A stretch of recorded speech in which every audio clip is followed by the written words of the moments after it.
السلام علیکم، ہمارے چینل میں خوش آمدید۔ اگر آپ نے ابھی تک ہمارے چینل کو سبسکرائب نہیں کیا تو پلیز سبسکرائب کر دیں، بیل آئیکن کو پریس کر کے نوٹیفیکیشن کو کلک کریں تاکہ آنے والی ہر نئی ویڈیو کا نوٹیفیکیشن آپ کو بر وقت حاصل ہو جائے۔ اور اگر آپ کو ویڈیو اچھی لگے تو لائک کریں اور اپنے دوستوں کے ساتھ بھی شیئر کریں، شکریہ۔ حضرت حسن بصری رحمۃ اللہ علیہ کے زمانے میں اہل بغداد 60 ڈاکوؤں کی وجہ سے سخت تکلیف میں مبتلا تھے۔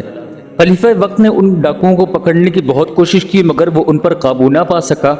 اسی زمانے میں ایک دن حضرت حسن بصری رحمۃ اللہ علیہ اندھیرے میں مسجد تشریف لے جا رہے تھے۔ راستے میں آپ نے ان 7 آدمیوں کو دیکھا تو ان میں سے 6 نے تلواریں ہاتھ میں لی ہوئی تھیں اور وہ دیوار کے ساتھ کھڑے تھے، جبکہ 7واں آدمی راستے میں اپنے پاؤں کو پکڑے ہوئے بیٹھے تھا۔ حضرت حسن بصری رحمۃ اللہ علیہ نے فرمایا کہ تم لوگ اسلحہ لے کر کہاں جا رہے ہو؟ زمین پر بیٹھے ہوئے شخص نے کہا کہ اے ابو سعید، میں فلاں ڈاکو ہوں اور یہ میرے ساتھی ہیں۔ خلیفہ وقت اور بصرہ کے لوگوں کو ہمیں پکڑنے کی کوشش کرتے ہوئے آج پورے 10 سال ہو چکے ہیں مگر وہ ہم پر ہاتھ ہی نہیں ڈال سکے۔ ہم ایک دکان پر نقب زنی کر رہے تھے، جب ہم یہاں پہنچے تو میرا پاؤں ایک جلتے ہوئے انگارے پر آ گیا جس سے میرا پاؤں جل گیا، لیکن میں نے اپنے پاؤں سے زیادہ اپنے دل میں جلن محسوس کی ہے۔ میں نے سوچا کہ میں یہاں دنیا کی حقیر سی تکلیف کو برداشت نہیں کر سکتا، آخرت کی آگ کیسے برداشت کروں گا؟ اے ابو سعید، میں آپ کو گواہ بنا کر اعلان کرتا ہوں کہ میں نے آج سے سچے دل سے توبہ کر لی ہے اور میں آئندہ وہ کام نہیں کروں گا جو کہ اب تک میں کرتا رہا ہوں۔ وہ کہہ کر اپنے ساتھیوں کی طرف متوجہ ہوا اور کہنے لگا کہ میں ابھی تھوڑی دیر پہلے تک چوری چکاری کی برائی میں تمہارے ساتھ شریک تھا، لیکن اب میں نے توبہ کر لی ہے، اب تمہاری مرضی، تم لوگ جہاں جانا چاہتے ہو چلے جاؤ۔ اس کے ساتھیوں نے جواب دیا کہ تو اب تک اللہ تعالیٰ کی نافرمانی والے کاموں میں ہمارا سردار تھا، اب اللہ تعالیٰ کی فرما برداری کے معاملے میں بھی ہمارا سردار بن جا۔ ہم بھی سچے دل سے توبہ کرتے ہیں کہ آئندہ ان برائیوں میں نہیں پڑیں گے جن میں اب تک ہم لوگ مبتلا تھے۔ ان کے سردار نے کہا کہ اگر تم اپنی بات میں سچے ہو تو پھر مجھے صبح بصرہ کی جامع مسجد لے چلو تاکہ ہم امیر بصرہ کے ساتھ فجر کی نماز ادا کریں۔ نماز کے بعد میں کھڑا ہو جاؤں گا اور وہاں پر علل اعلان کہوں گا کہ اے امیر شہر، میں فلاں ڈاکو ہوں اور یہ میرے ساتھی ہیں۔ آپ لوگ 10 سال سے ہماری تلاش میں تھے مگر آپ کو کامیابی نہیں ملی۔ اب ہم نے توبہ کر لی ہے اور اللہ تعالیٰ کی رضا کے لیے برائیوں کو چھوڑ دیا ہے۔ اب ہم آپ کی خدمت میں حاضر ہیں، آپ کی مرضی ہے ہمارے ہاتھ کاٹیں، ہمیں کوڑے لگائیں، سولی پر چڑھائیں یا قید کر دیں، یا اللہ کے لیے ہمیں معاف کر دیں۔ اس کے ساتھی یہ سن کر راضی ہو گئے اور سب کے سب مسجد کی طرف روانہ ہو گئے۔ نماز کے بعد ان کے سردار نے کھڑے ہو کر وہی اعلان کیا جس کا اس نے اپنے ساتھیوں کے ساتھ تذکرہ کیا تھا۔ امیر شہر ان کی یہ ساری بات سن کر رو پڑے اور فرمانے لگے کہ اللہ تعالیٰ توبہ کو قبول فرمانے والا ہے، جاؤ میں نے بھی تمہیں اللہ تعالیٰ کے لیے معاف کر دیا۔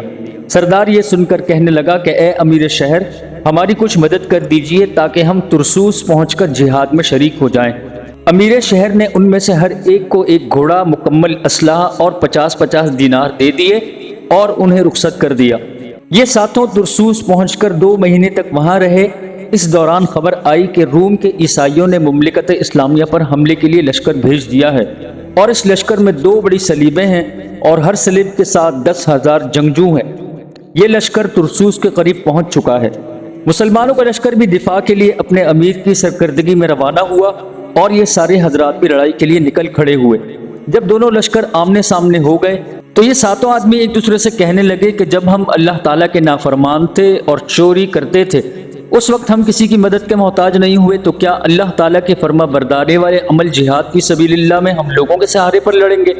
حالانکہ ہمارے نیچے تو بہترین گھوڑے ہیں، ہمارے پاس بہترین اسلحہ موجود ہے اور ہماری نیتیں بھی خالص اللہ تعالیٰ کی رضا کے لیے ہیں۔ چلو ہم لشکر سے الگ ہو جاتے ہیں، جب دونوں طرف گھمسان کی لڑائی شروع ہو جائے گی تو ہم ساتوں مشرکین پر ایک ساتھ حملہ کر دیں گے، فتح یا شہادت میں سے ایک تو ضرور ہمارا مقدر بنے گی۔ یہ طے کر کے وہ لشکر سے الگ ہو گئے۔ جب لڑائی شروع ہو گئی تو ان ساتوں نے اچانک نکل کر پیچھے سے عیسائیوں پر حملہ کر دیا اور ان کے لشکر کو کاٹ کر رکھ دیا۔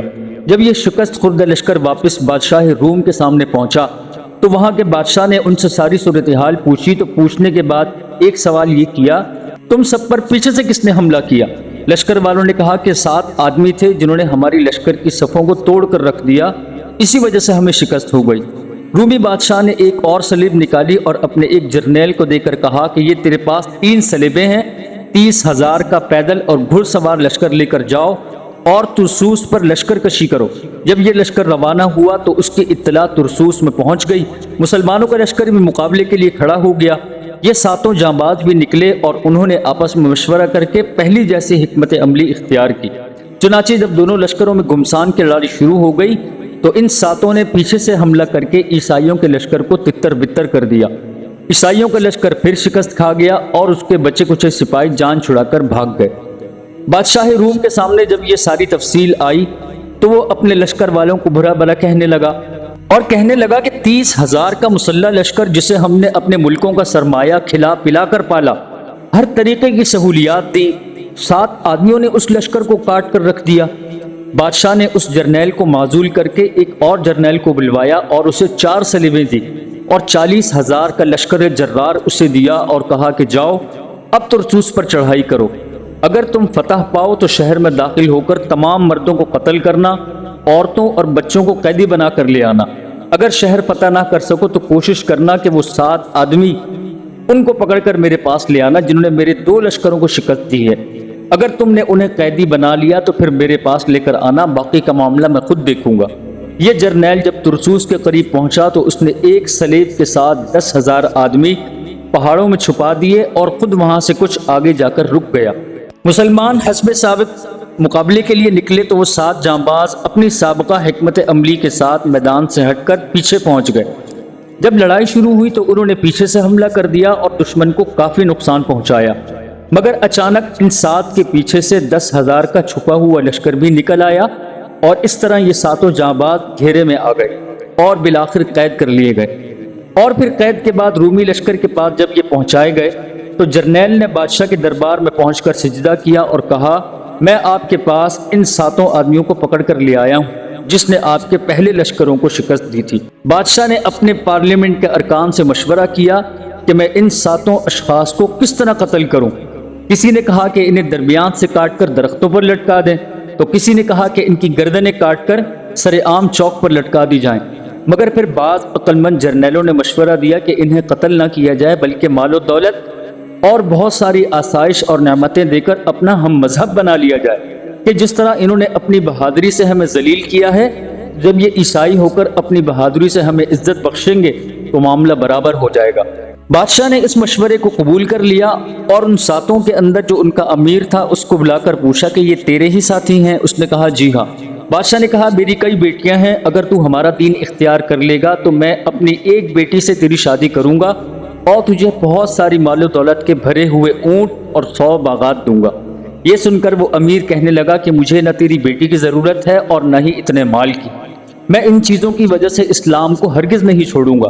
بادشاہ نے اسے الگ کونے میں بٹھا دیا اور باقی شے کو بلا کر بھی ایک ایک کر کے سارا معاملہ سامنے رکھا تو ہر ایک کے سامنے اپنی پیشکش بھی دہرائی، مگر ان میں سے ہر ایک نے یہی جواب دیا کہ ہم اسلام چھوڑنے کا تصور بھی نہیں کر سکتے۔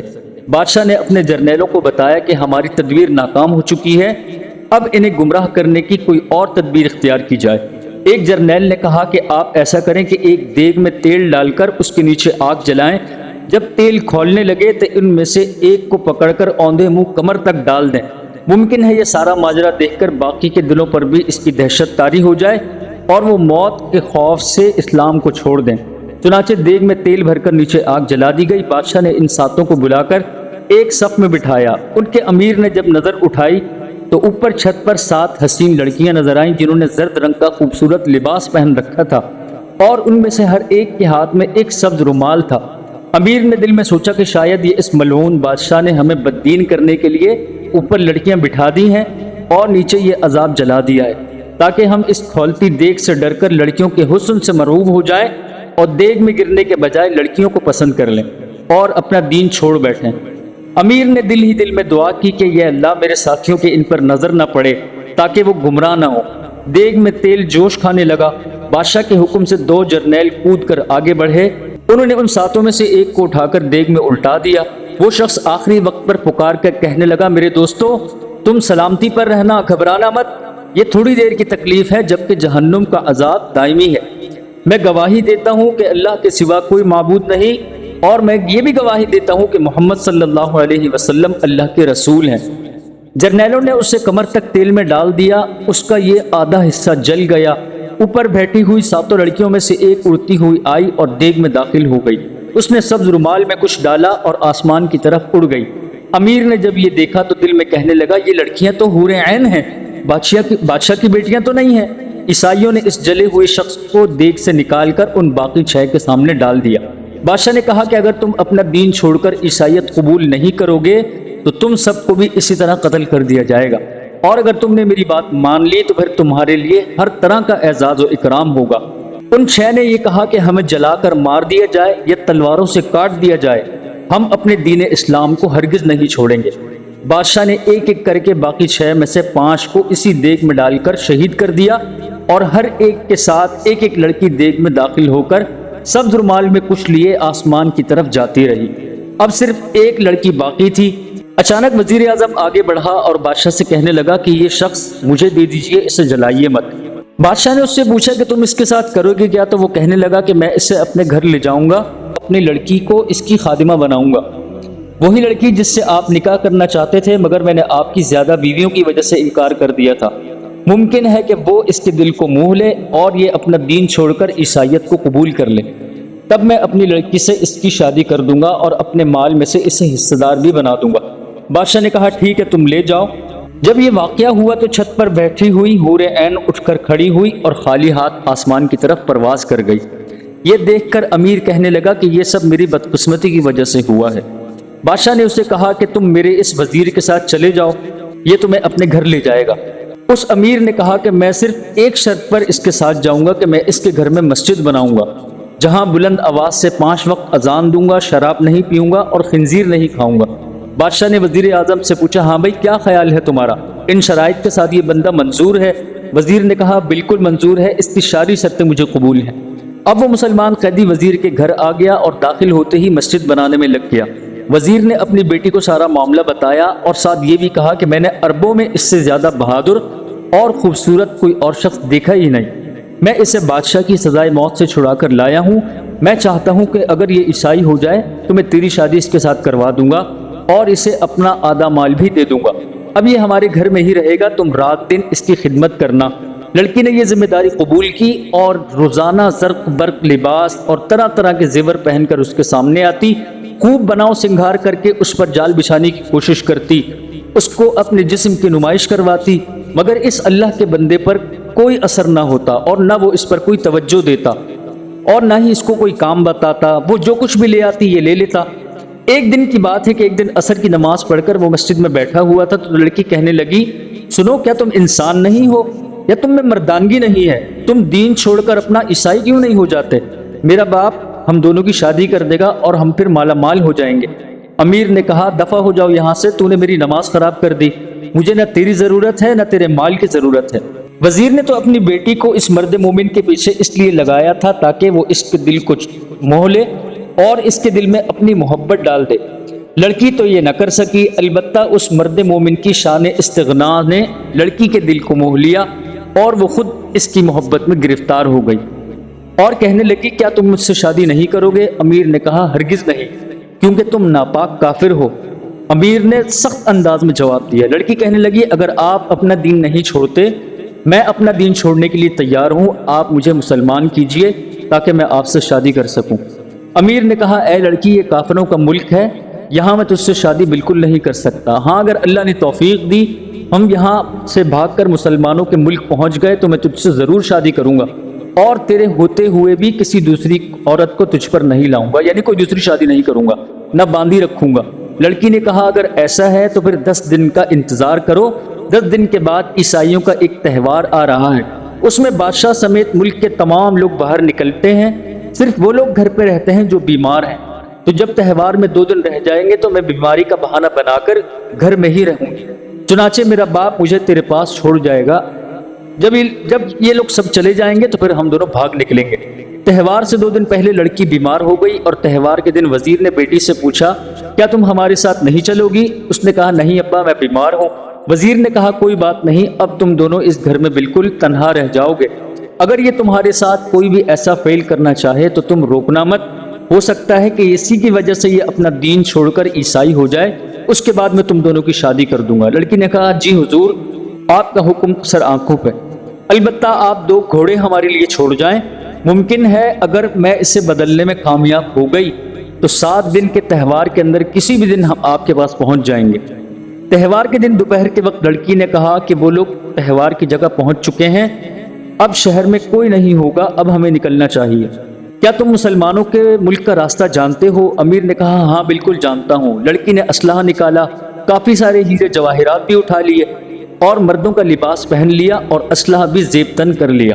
امیر نے بھی تیاری کی، اسلحہ اٹھایا اور دونوں ترسوس کی طرف بڑھے۔ یہاں سے ترسوس کا فاصلہ 30 منزل کا تھا۔ سفر میں ابھی انہیں دوسرا دن ہی تھا، انہوں نے ابھی تک صرف 3 منزلیں طے کی تھی، 27 منازل باقی تھیں۔ انہوں نے دور سے ایک غبار اٹھتا ہوا دیکھا تو امیر نے اس لڑکی سے کہا کہ تمہاری نظر تیز ہے، وہ دور سے دیکھو غبار کیسا محسوس ہوتا ہے، کچھ آتا ہوا نظر آ رہا ہے۔ لڑکی نے نظر کی تو اسے 6 گھڑ سوار نظر آئے، ان کے نیچے اعلیٰ قسم کے گھوڑے تھے۔ تھوڑی ہی دیر میں وہ 6 گھڑ سوار ان لوگوں کے پاس پہنچ گئے۔ جب امیر نے انہیں دیکھا تو حیران رہ گیا، یہ تو اس کے وہ 6 شہید ساتھی تھے جنہیں بادشاہ نے جلا کر شہید کر دیا تھا۔ اس نے ان کے قریب انہوں نے اس پہچان لیا۔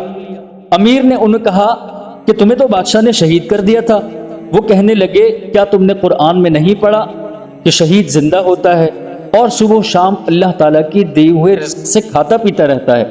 امیر نے کہا کہ اچھا ابھی تم لوگ کہاں جا رہے ہو؟ کیا اپنے گھروں کی طرف روانگی ہے؟ وہ کہنے لگے ہمیں گھروں سے کیا مطلب، ہمیں ایک خاص کام کے لیے بھیجا گیا ہے، وہ یہ ہے کہ ان پہاڑوں میں ایک اللہ کے ولی کا انتقال ہو گیا ہے اور یہاں اس کے قریب کوئی بھی ایسا آدمی نہیں جو اس کا کفن دفن کر سکے، تو اللہ تعالیٰ نے ہمیں اس کے کفن دفن کی سعادت کے لیے منتخب فرمایا ہے۔ ہم اپنے ساتھ جنت سے کفن اور جنت کی خوشبو لائے ہیں، اب ہم اسے جا کر غسل دیں گے اور پھر کفنا کر قبر میں دفن کر کے واپس چلے جائیں گے۔ امیر نے کہا کہ تم لوگوں نے اللہ تعالیٰ سے شہادت مانگی تھی جو اللہ تعالیٰ نے تمہیں عطا فرما دی اور میں اس سے محروم رہ گیا، حالانکہ میں تمہارا امیر تھا۔ اب چلو اس لڑکی کو دیکھیں، یہ میرے ساتھ وزیر کی بیٹی ہے، اسلام اس کے دل میں گھر چکا ہے اور یہ میرے ساتھ اپنے ملک سے بھاگ آئی ہے۔ تم لوگ دعاؤں کے ذریعے سے میری مدد کرو تاکہ اللہ تعالیٰ مجھے ترسوس پہنچا دے۔ ان 6 نے یہ دعا کی، اے بے نیاز جو ظلم نہیں کرتا، اے قائم رہنے والے جو سوتا نہیں، اے وہ بادشاہ جس کی بادشاہت دائمی ہے، اے وہ غالب جو مجبور نہیں کیا جا سکتا، اے وہ بگڑی بنانے والے جو ظلم نہیں کرتا، اے وہ پوشیدہ جسے دیکھا نہیں جا سکتا، اے خوب سننے والے جو شک میں نہیں پڑتا، اے انصاف کرنے والے جو زیادتی نہیں کرتا، اے دائم جس کے لیے فنا نہیں، اے بردبار جو لہب نہیں فرماتا، اے تھامنے والے جو تھکتا نہیں، اے وہ غنی جو کبھی محتاج نہیں ہوتا، اے وہ غالب جس پر کوئی غالب نہیں آ سکتا، اے وہ طاقت والے جو کبھی بھی کمزور نہیں ہوتا، اے وہ سچے جو وعدہ خلافی نہیں کرتا، اے سخاوت کے ساتھ ہر کسی پر ہاتھ پھیلانے والے، اے وہ ذات جو اپنی سلطنت میں محمود ہے، اے اونچے مقام والے، اے بلند شان والے، اے وہ اللہ جس کے سوا کوئی معبود نہیں، اے وہ ذات جس کے سوا کوئی معبود نہیں۔ امیر نے ابھی یہ دعا پڑھی تھی کہ اس کی نظر ایک چرواہے پر پڑی جو چشمے سے پانی پی کر نماز کے لیے کھڑا ہو گیا۔ امیر اس چرواہے کے قریب پہنچا اور اس سے کہا کہ تم اس کافروں کے ملک میں اتنی کھلم کھلا نماز کیسے پڑھ رہے ہو؟ چرواہے نے کہا کیا تم پاگل ہو؟ اس علاقے میں کافروں کا نام و نشان تک نہیں۔ امیر نے کہا کیا تم ملک روم میں نہیں ہو؟ تو چرواہا کہنے لگا سامنے دیکھو، تمہیں ترسوس کی دیوار نہیں نظر آ رہی؟ امیر نے کہا واقعی یہ تو ترسوس کی ہی دیوار ہے۔ تو اس نے اپنے آپ کو ترسوس کے قریب پایا، وہاں پہنچتے ہی اس لڑکی کو اسلام کی تلقین کی۔ لڑکی نے اسی چشمے پر سے غسل کیا اور وہ دونوں شہر میں داخل ہو گئے، جہاں مسلمانوں نے ان کا پرتپاک استقبال کیا۔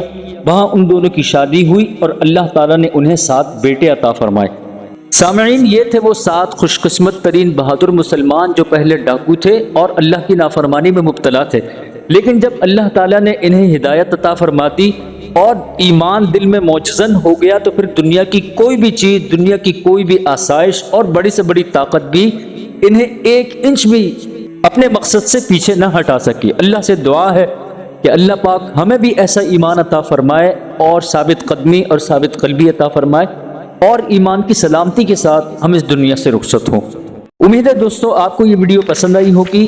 اگر آپ نے ابھی تک چینل کو سبسکرائب نہیں کیا تو پلیز سبسکرائب کر دیں، ویڈیو کو لائک کریں اور اپنے دوستوں کے ساتھ شیئر کر دیں۔ شکریہ۔